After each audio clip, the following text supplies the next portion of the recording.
These cities are imagine standing on a beach today, and in just 20 years, that same beach, that same city, that same home, is gone. Swallowed by rising water. Wiped off the map. This isn't science fiction. This isn't some far-off fantasy for future generations to worry about. This is happening right now, in our lifetime, to real places with real people.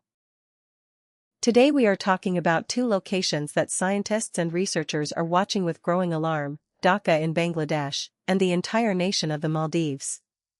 One is sinking. The other is drowning. Together they represent millions of lives hanging in the balance. Stick with me till the end because point number 7 might completely change how you think about where you live, and point number 10 reveals what is actually being done to fight back before it's too late. Going to disappear in next 20 years. Dhaka and Maldives. Point 1. The Maldives sits barely above the ocean. The Maldives is not just a paradise of turquoise water and postcard beaches, it is also one of the lowest-lying nations on planet Earth. The average elevation across its entire territory is roughly 1.5 meters above sea level. Think about that for a second. That is barely taller than an average adult standing upright. There is no mountain to retreat to, no highland to escape toward. Every single one of its more than 1,000 coral islands, spread across the Indian Ocean, shares the same terrifying vulnerability. When scientists talk about sea level rise, most countries have decades of buffer, hills, plateaus, interior land far from the coast. The Maldives has none of that safety net. A rise of even half a meter could make large portions of this nation uninhabitable, pushing saltwater into freshwater supplies, drowning farmland, and forcing entire island communities to abandon homes their families have lived in for generations. This isn't a distant threat, it's a countdown already running. Point 2. Sea levels are rising faster than predicted. Point 2. For years, climate models predicted a slow, gradual rise in ocean levels. But recent data tells a different, more urgent story. Sea levels are climbing faster than earlier projections suggested, driven by melting ice sheets in Greenland and Antarctica, along with the simple physics of warmer water expanding in volume. For low-lying nations like the Maldives, every extra centimeter matters enormously. What might seem like a small number on a graph translates into flooded streets, ruined crops, and saltwater creeping into wells that families depend on for drinking water. Researchers studying these trends warn that if current patterns continue unchecked, some projections suggest most of the Maldives could become extremely difficult, if not impossible, to inhabit within the coming decades. The scary part is that this isn't a worst-case scenario cooked up for dramatic effect, it's based on real satellite measurements tracking ocean height year after year. The water is not just coming, it is already arriving, quietly reshaping coastlines while most of the world looks the other way. Point 3. Coral reefs, the island's natural shield, are dying. Here is something most people never think about: the islands of the Maldives exist because of coral reefs. These reefs act as natural barriers, breaking ocean waves before they crash into the shore, and they are literally the foundation upon which sand and land build up over time. But rising ocean temperatures are causing mass coral bleaching events, killing off these delicate ecosystems at an alarming pace. When the coral dies, the natural protection dies with it. Without healthy reefs, waves hit the islands with far greater force, erosion speeds up, and the very ground beneath people's feet begins washing away faster than nature can replace it. Scientists studying the region have documented severe bleaching events during unusually warm ocean years, some of the worst on record. It creates a brutal cycle: warmer water kills the reefs, dying reefs mean weaker islands, and weaker islands mean faster land loss. The ocean isn't just rising against the Maldives, its own natural defenses are collapsing at the same time, leaving these islands doubly exposed to the changing climate. Point 4. Dhaka is literally sinking into the ground. Now let's shift from an island nation to a massive, crowded capital city. Dhaka, the heart of Bangladesh, is home to well over 20 million people, and it is sinking. Not because of rising seas alone, but because of what's happening beneath the surface. Decades of excessive groundwater extraction, pumping water out to supply the growing population, has caused the very ground underneath the city to compact and sink, a process scientists call land subsidence. Combine that sinking land with rising sea levels pressing in from the coast, and you get a dangerous, compounding effect. Areas that used to sit safely above flood level now find themselves dangerously close to the waterline. Engineers and urban planners have raised alarms for years about this hidden crisis happening slowly beneath one of the most densely packed cities on Earth. Unlike a dramatic earthquake or sudden disaster, this is a slow-motion catastrophe, invisible day to day, but undeniable when you compare maps and measurements from just a decade or two apart. Point 5. Monsoon flooding is getting worse every year. Bangladesh sits at the meeting point of three massive rivers, the Ganges, the Brahmaputra, and the Meghna, all flowing down from the Himalayas into one of the largest river deltas on the planet. Dhaka sits right in the middle of this low-lying, flood-prone landscape. Every monsoon season, heavy rains combine with river overflow to submerge entire neighborhoods. But climate change is intensifying these monsoon patterns, bringing heavier rainfall in shorter bursts, overwhelming drainage systems that were never built to handle this level of stress.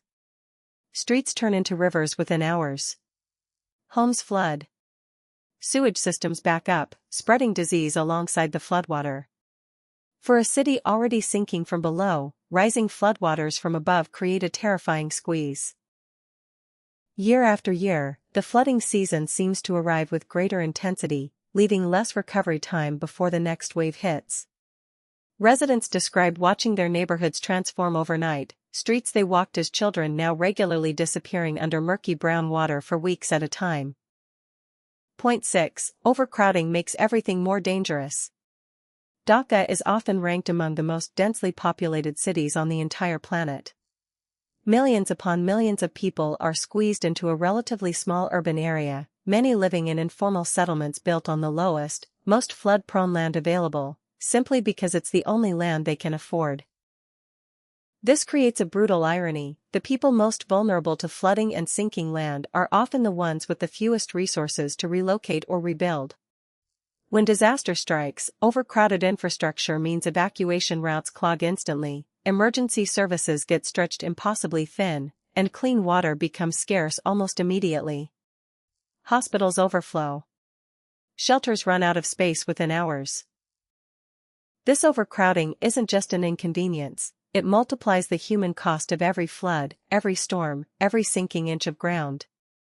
As rural land becomes less farmable due to climate pressures elsewhere in the country, more people migrate into Dhaka searching for work and stability, making an already overstretched, sinking city even more crowded, and even more dangerously exposed to the very disasters threatening its survival.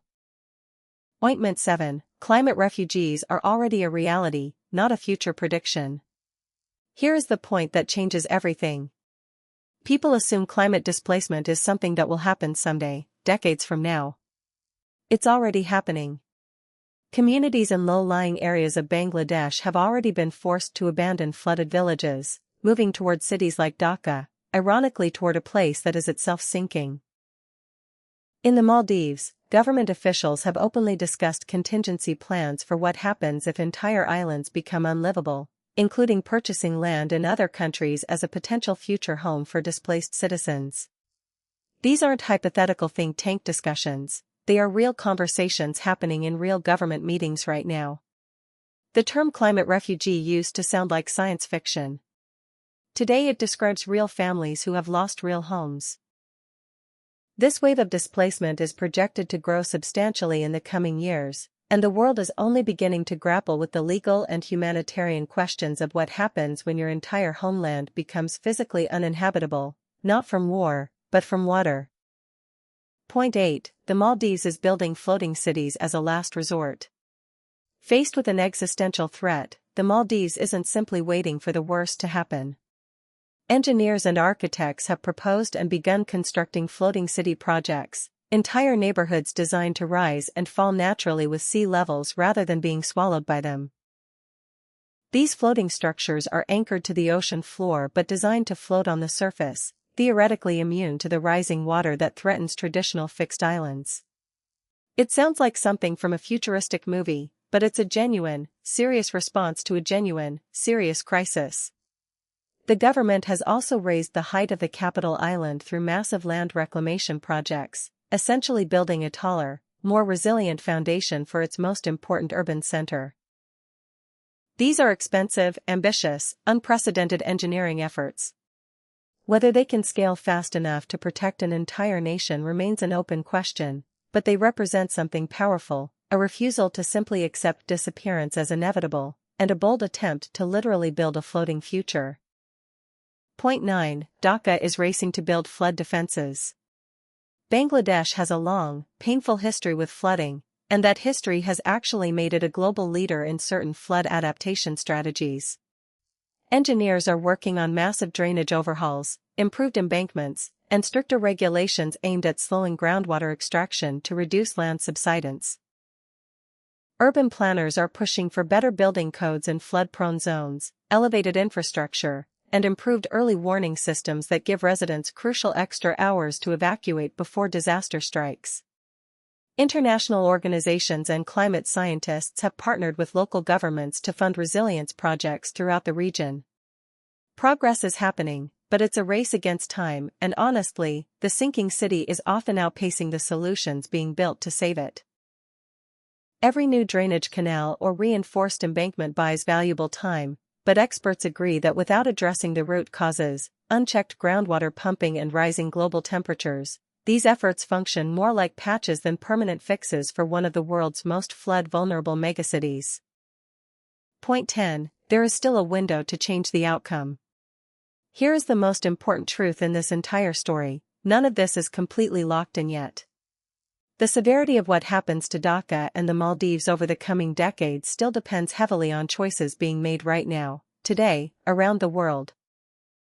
Global efforts to reduce greenhouse gas emissions, invest in coastal resilience, and support climate adaptation funding can genuinely slow these threats down and buy precious time for both places.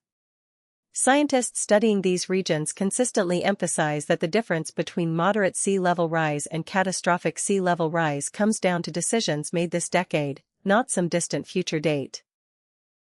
Local innovations, floating cities, flood barriers, groundwater regulation, combined with serious global climate action, could meaningfully change the trajectory these places are currently on. This isn't a story with a fixed, unchangeable ending already written. It's a story still being written, one where awareness, pressure, and action from people just like you watching this video right now can genuinely influence what the next 20 years actually look like. So there you have it, two incredible, culturally rich places, home to millions of people, standing at the edge of an uncertain future. The Maldives fighting rising seas from every direction, and Dhaka battling sinking ground and relentless flooding from above and below. It's easy to feel helpless watching stories like this unfold from far away, but awareness genuinely matters. Understanding what's happening is the first step toward supporting real solutions and real change. These places, their people, their history, their culture, deserve to survive, and there are still paths forward if the world acts with urgency instead of indifference. If this video opened your eyes to something you didn't know before, do me a favor, hit that like button right now. It genuinely helps this important story reach more people who need to see it. Drop a comment below and tell me which point surprised you the most. I read every single one. And if you want more eye-opening deep dives like this one, make sure you subscribe and turn on notifications so you never miss what's coming next. Thank you so much for watching, and I'll see you in the next video.